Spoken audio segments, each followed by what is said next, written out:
Bueno, vamos a desglosar esto. Hoy nos sumergimos en el mundo de la inteligencia artificial, pero no desde la ciencia ficción, sino desde la trinchera, desde la oficina de alguien que tiene que entregar resultados. Porque en 2026 la IA está en todas partes y se siente como una mezcla extraña de emoción y una agobia total. Parece que si no estás en esto, te estás quedando atrás. Totalmente. Y la idea de hoy es precisamente esa, cortar el ruido. Ir más allá de los titulares y responder a las preguntas que de verdad, que de verdad le quitan el sueño a un líder de negocio o a un emprendedor. Vamos a ponerle orden a este caos y explorar las dudas, los miedos y sobre todo las oportunidades reales. Exacto, porque no es lo mismo leer un artículo que saber cómo aplicarlo. Hoy vamos a ver qué es real y qué es puro humo. Empezando por la pregunta más básica de todas. ¿Necesito ser un gigante tecnológico para entrarle a esto? Arranquemos con esa primera gran duda. Hay una idea generalizada de que la IA es para empresas con bolsillos sin fondo. Y he escuchado por ahí una frase que me parece muy potente. Si crees que la IA es solo para empresas ricas, probablemente ya estás perdiendo dinero. ¿Hay algo de cierto en eso? Hay todo desierto. Es el mito más grande que hay que derribar ahora mismo. Cuando hablamos de IA generativa en un negocio, no estamos hablando de un chat de juguete. Es una herramienta para automatizar procesos, para encontrar patrones en tus propios datos que ni sabías que existían y para crear contenido personalizado a una escala que antes era impensable. O sea, va mucho más allá de pedirle un poema. Muchísimo más. Y lo más importante es que el punto de entrada es increíblemente accesible. Ya existen herramientas listas para lanzar, como el propio ChatGPT, que no requieren que seas un ingeniero para empezar a sacarles provecho desde el día 1. Entiendo lo de accesible. Pero si soy el dueño de una pequeña empresa, mi principal preocupación es el flujo de caja, el dinero. Una cosa es que no sea caro y otra que sea rentable.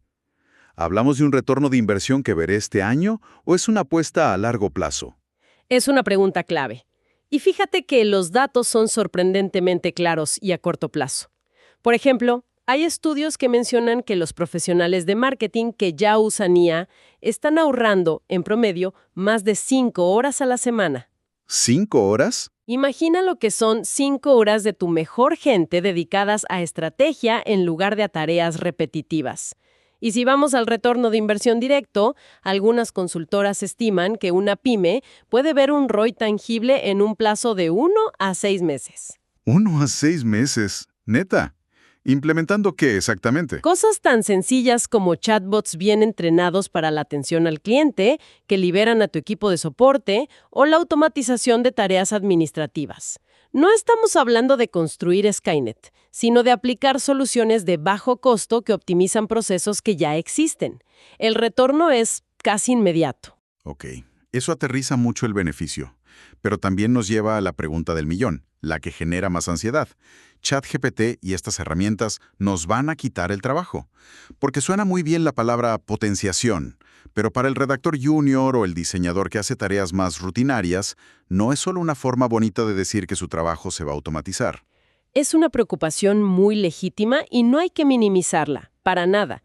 La narrativa en la industria, que se repite en muchas fuentes, es que la IVA no te reemplaza, te potencia.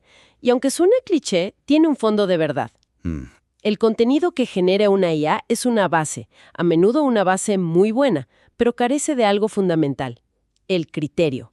Es el profesional humano quien lo refina, quien le añade las perspectivas estratégicas y los matices de marca. La IA puede escribir, pero no entiende por qué esa palabra conecta mejor con tu audiencia que otra, ¿sabes? Entonces, el rol cambia drásticamente. Dejas de ser el que pica la piedra para ser el arquitecto que diseña el edificio. Exactamente. Evolucionas de ser un ejecutor a ser un estratega y un supervisor de calidad de los sistemas de IA.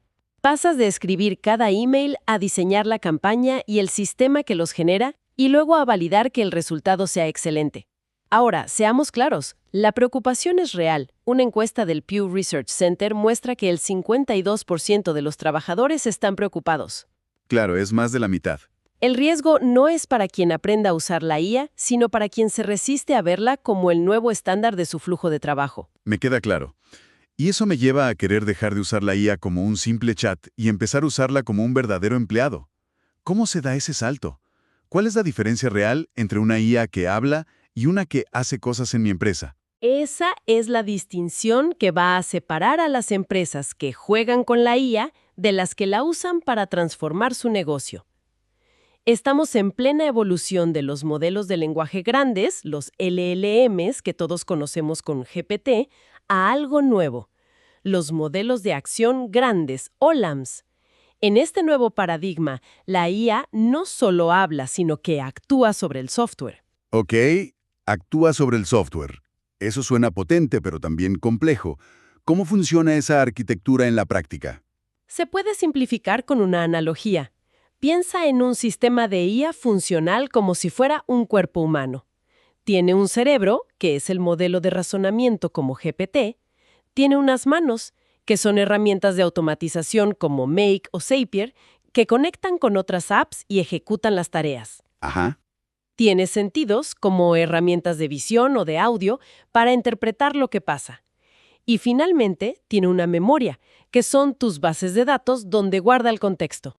Sí, o sea que cuando juntas todo eso, Obtienes lo que se empieza a conocer como agentes autónomos, sistemas a los que no les das una instrucción, sino un objetivo. Por ejemplo, analiza las ventas del último trimestre, identifica los 3 productos con menor rendimiento y prepara una campaña de email marketing para liquidar su stock. y lo hace solo. Y el sistema, sin supervisión constante, ejecuta toda la secuencia. Esto no es usar IA para escribir un borrador. Es rediseñar por completo un proceso de negocio. El humano ya no ejecuta cada paso. Ahora es el director de orquesta que define la meta. De acuerdo. Si estamos creando estos agentes que actúan solos, la forma en que nos comunicamos con ellos, en que les damos esas órdenes, se vuelve crítica. Y eso me lleva directamente a un debate que veo en todas partes, el famoso prompt engineering. Hay gente que dice que es la habilidad del futuro y otros que aseguran que va a morir pronto. Es una pérdida de tiempo aprenderlo en 2026. Lo fascinante de este debate es que ambos lados tienen parte de razón y la verdad está en el medio. Por un lado, la tendencia es clara y se mueve del prompting al vibe coding. Vibe coding. Es un término que describe cómo los sistemas de IA son cada vez mejores para entender la intención con un contexto mínimo. Ya no necesitas la instrucción perfecta, le das una idea general, una vibra, y el sistema se encarga. Desde esa perspectiva, la obsesión por encontrar la palabra mágica en un prompt sí tiene los días contados. Pero al mismo tiempo, mi LinkedIn está inundado de cursos y certificaciones sobre prompt engineering. ¿Son una estafa entonces? No, para nada. Y ahí está la otra cara de la moneda. Fuentes serias, desde Nubank hasta DataCamp, lo siguen definiendo como una habilidad central. ¿Por qué? Porque para obtener resultados de altísima calidad, consistentes y alineados a una marca, todavía necesitas darle a la IA un contexto muy preciso, para evitar las respuestas genéricas, ¿sabes? Claro, para que no suene a robot. Exacto. La conclusión es que el prompting no está muriendo, está evolucionando. Está pasando de ser un arte a una disciplina más rigurosa que algunos ya llaman ingeniería de contexto. Ingeniería de contexto. Me gusta el término. Sí, el enfoque ya no está en la instrucción única, sino en diseñar flujos de trabajo repetibles y en gestionar la información que la IA usa. Es menos magia y más arquitectura de información. Hablemos de otra polémica, el secreto a voces del contenido viral. Con estas herramientas se puede crear contenido a una velocidad increíble. ¿Es ético publicar algo, un post, un video, hecho 100% por IA sin que la audiencia lo sepa? Aquí la ética se va a topar de frente con la ley, y muy pronto. La ley de IA de la Unión Europea es el gran referente y entra en vigor en su totalidad en agosto de 2026. Y es muy clara al respecto. Exigirá que el contenido generado por IA sea identificable. No hay ambigüedad. Además, formatos como los deepfakes tendrán que estar etiquetados de forma explícita. O sea que en unos meses ya ni siquiera será una opción. La transparencia será obligatoria. Correcto, pero incluso antes de que sea una obligación legal, hay que verlo desde la perspectiva de la marca. La transparencia no es solo para cumplir una ley, es para construir confianza. La gente no rechaza la IA, pero sí se siente engañada cuando la humanidad de una marca desaparece de un día para otro sin avisar. ¿Pierdes toda la conexión? Y perder esa confianza es mucho más caro que cualquier eficiencia que ganes. Y esto me lleva a mi mayor preocupación sobre el tema. Con esta facilidad para crear, ¿no corremos el riesgo de inundar Internet con contenido mediocre? O sea, una especie de comida rápida informativa y terminar matando el marketing digital como lo conocemos. Sando, la explosión de volumen es innegable. Las empresas reportan un aumento de 3 a 5 veces en la producción de contenido con los mismos recursos. Hay herramientas que convierten un solo video en 10 piezas de contenido distintas de forma casi automática. Está cañón. El océano de contenido se está convirtiendo en un tsunami. Totalmente. Y la estrategia de supervivencia ya no puede estar en el volumen. No puedes ganar publicando más que los demás. La clave es la dirección y la calidad. Entonces, ¿cómo se sobrevive a ese tsunami? ¿Cómo evitas ahogarte en la irrelevancia? Los equipos de marketing deben usar la IA para lo que es increíblemente buena. Analizar datos a gran escala para identificar qué temas de verdad le importan a su audiencia. Pero el valor humano se mueve hacia arriba en la cadena de valor, a la curación, a la dirección estratégica y fundamentalmente a establecer procesos de revisión tan rigurosos que garanticen que aunque la BAFE la haga una IA, el resultado final tenga el sello inconfundible y la excelencia de la marca. La IA produce, el humano dirige. Y da el visto bueno, exacto. Ok, pasemos ahora a la zona de los miedos, lo que de verdad tiene nerviosos a los departamentos legales. He escuchado a abogados decir que un simple error legal con la IA podría quebrar un negocio. ¿Qué tan real es ese riesgo? Ya para generar el logo de tu nueva campaña. Se ve increíble, la lanzas y de repente te llega una demanda millonaria porque el modelo se inspiró demasiado en un trabajo con copyright. Híjole. Es fundamental leer la letra pequeña de los términos de servicio. Algunos restringen el uso comercial o exigen una atribución específica que, si omites, te mete en un problema legal serio. Es decir, el generado por IA no significa automáticamente libre de derechos. No exige transparencia. Clasifica los sistemas de IA por nivel de riesgo. Si usas IA en áreas consideradas de alto riesgo, y aquí entran cosas como la contratación de personal o la evaluación de un crédito, vas a necesitar certificaciones y auditorías constantes. ¿Y si no las tienes? Ignorar esto no será una simple multa. Podría significar la prohibición de operar en mercados clave. Otro miedo enorme, las famosas alucinaciones, cuando la IA se inventa cosas. Imagino un chatbot de mi empresa recomendando un producto de la competencia, o peor, dando un consejo financiero terrible. ¿Cómo se evita que una de estas alucinaciones destruya la reputación de una marca? El problema de las alucinaciones, que es generar información falsa pero que suena perfectamente plausible, es uno de los mayores frenos. Afortunadamente, ya no estamos a ciegas. Hay tácticas muy concretas para mitigarlas. A ver, ¿cuáles son? La primera es una técnica llamada RAG, o generación aumentada por recuperación. Suena complicado, pero la idea es simple. ¿Ok? Anclas las respuestas de la IA a una base de datos de documentos verificados de tu propia empresa. Le dices, solo puedes responder usando la información que esté en estos manuales. Si no está ahí, no puedes inventarlo. Me gusta. Limita su creatividad para mal. La segunda. La segunda es casi absurdamente simple, pero funciona.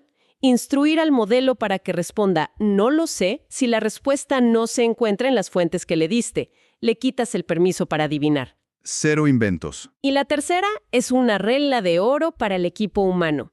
Exigir la verificación de cualquier dato duro, fuente o URL que genere el modelo antes de publicarlo. Cero confianza ciega. Y el último gran miedo, la privacidad. ¿Qué pasa cuando subo mis informes de ventas, mis planes estratégicos o los datos de mis clientes a herramientas como Cloud o Gemini? ¿Le estoy regalando los secretos de mi negocio a OpenAI o a Google sin darme cuenta? Esa es, sin duda, la preocupación que más conversaciones está generando a nivel directivo. Y con razón.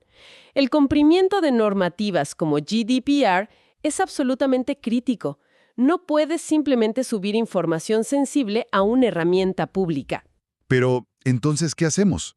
¿No usamos estas herramientas y nos quedamos atrás? No, el mercado está respondiendo. Están surgiendo soluciones de nivel empresarial como ChatGPT Enterprise o la oferta de Azure OpenAI.